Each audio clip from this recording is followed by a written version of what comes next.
perbezaan pendapat dalam siasah, selagi mana kita sama-sama mengucap 2 kalimah syahadah, tidak ada siapa terkeluar daripada Islam. Tak boleh kata fasik, tak boleh. Ini perbezaan ijtihad muktabar dalam nas zanniyatud dilalah. Dan Allah mengiktirafnya. Sampai berperang pun mereka mukmin. Maka sesiapa saja yang memegang tampuk pemerintahan, kalau kita jadi rakyat, sama ada namanya pembangkang ataupun tidak, kita kena kurangkan ekstremis kita. Sebab kalau kita teruskan hentakkan hentaman kita, itu namanya tabri. Kamu telah pun bari. Walaupun orang kata buriah tu adalah menderhaka, memberontak, tak semestinya. So jadi kesimpulan dia, kalaulah kalian daripada parti kalian tidak terpilih menjadi pemerintah, jangan melampaui batas. Itulah, kalau melampaui batas, anda ekstrim.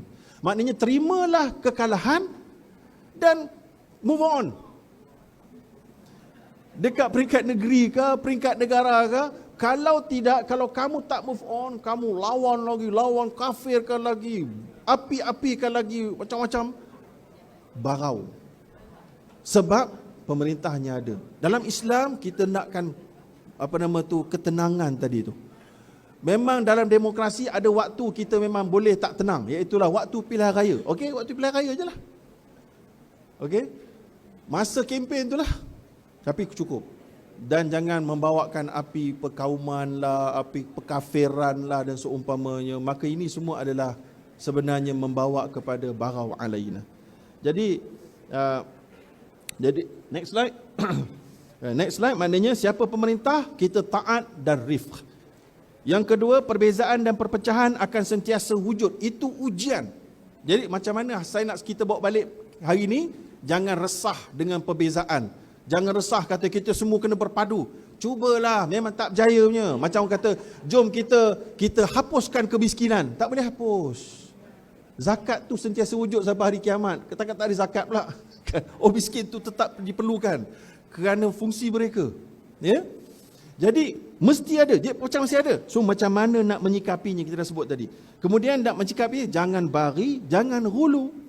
Kemudian sabar dan ibadah, ikut aturan ni daripada hadis Nabi. Sabar dan ikut aturan ni, iaitulah, dan bila kamu tak jadi pemerintah, contohnya kamu tak menang, kamu sebagai orang yang kurang banding dengan yang lebih, kamu iaitulah meminta kepada Allah pada waktu fin awalin nahar, pada waktu awal siang, petang dan juga ujung malam, itu ibadat. Kemudian dakwah dan siasah jangan putus. Bila siasah mendominasikan dakwah hilang. Maka dianggaplah parti yang ini adalah parti politik semata-mata. Tak ada kaitan dengan Islam. Islam ditunggang. Kalau Islam itu memandu, dakwah itu sentiasa di dalamnya. Dia sentiasa di dalamnya, bukan di belakang. Kemudian ujian dan gelaran, pangkat, harta, semuanya memang ujian pada semua sekali.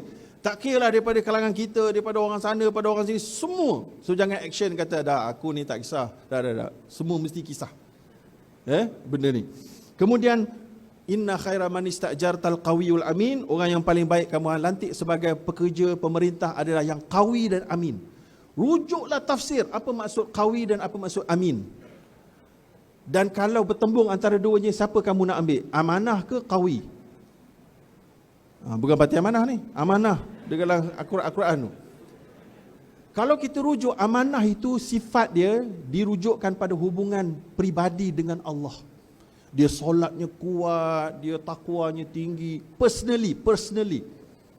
Kalau dia ada maksiat, itu amanahnya kurang. Dia buat maksiat sikit, itu amanahnya kurang. Tapi kalau rasuah ada, rasuah bukan kat sini, dekat sebelah sini. Qawi. Yang qawi ni yang skillful, yang tahu pentadbiran, yang tahu gerak kerja, tahu sistem, macam mana nak buat pembaikan kepada sistem. Mereka ini qawi. Kalau bertembung di antara dua, qawi dan amanah, siapa kita kena pilih? Ulama bincang panjang. Maka kesimpulan mereka kata qawi. Sebab qawi ini untuk maslahah amah. Amanah untuk maslahah fardiyah. Sebab kalau yang amanah dia letak dekat pemerintah, kawi kita tinggal, dia tak tahu dah buat apa. Dia sign, dia tak tahu apa benda dia sign. Baca pun tak faham. Apa ni? Tak faham. Rasa macam okey, rasa okey. Tapi tak okey, dia tak faham. Orang tipu dia pun, oh gitu. Habis. Dia amanah, dia orang ikhlas tau. Dia orang ikhlas, orang baik. Tapi dia tak qawi. Macam Abu Dhar, ya Abu Dhar innaka dha'if, ya wahai Abu Dhar kamu dhaif. Maknanya Abu Dhar ni amanah kuat tapi tak ada talent kepimpinan tu kurang sikit. So, maka itu sebabnya kalau orang amanah duduk atas, bukan orang parti amanah, orang yang beramanah itu duduk atas, kemudian dia tak ada kualiti itu, maka akan menjadi masalah kepada yang lebih besar. Maka yang akhir sekali, lazimul qaul laisa biqaul. Ingat yang ini contoh je macam ni tau. Imam Malik, Imam Abu Hanifah, dengar betul menganggap bahawa tersentuh isteri tak batal wuduk. Imam Syafi'i menganggap batal wuduk sentuh wanita walaupun tersentuh isteri pun. Maka kalaulah kita solat belakang orang bermazhab Maliki, sah tak solat kita? Mungkin dia sentuh isteri dia tak ambil wuduk balik. Maka ada tak Imam Malik berkata semua orang-orang mazhab Syafi'i depa ni sebab tak ambil wuduk balik, solat mereka tak sah. Maknanya mereka ni tak solat. Tak ada. Habis tapi pandangan ijtihad dia macam tu. Maknanya mestilah dia akan cakap tak sah. Nampak? Mestilah dia cakap tak sah. Yang itu tak ada. Itulah namanya lazimil qaul laisa biqaul. Tak boleh kita anggap bahawa itu dia cakap. Selagi dia tak cakap. Walaupun kalau ikut logiknya, dia jive. Tapi tak. Itu bukan ijtihad mereka. Malah mereka solat di belakang imam mazhab lain, tak ada masalah.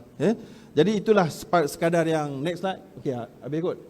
Sekadar itulah yang dapat saya kongsikan. Tajuk yang besar, tapi saya cuba untuk fokuskan agar kita faham ini adalah fenomena natural fitrah yang akan sentiasa berlaku, yang apa kedudukannya adalah kesimpulan tadi hendaklah sama-sama kita fikirkan dan bincangkan. Wallahu alam. Aqulu qawli hadza wa astaghfirullahalazim. Wassalamualaikum warahmatullahi wabarakatuh.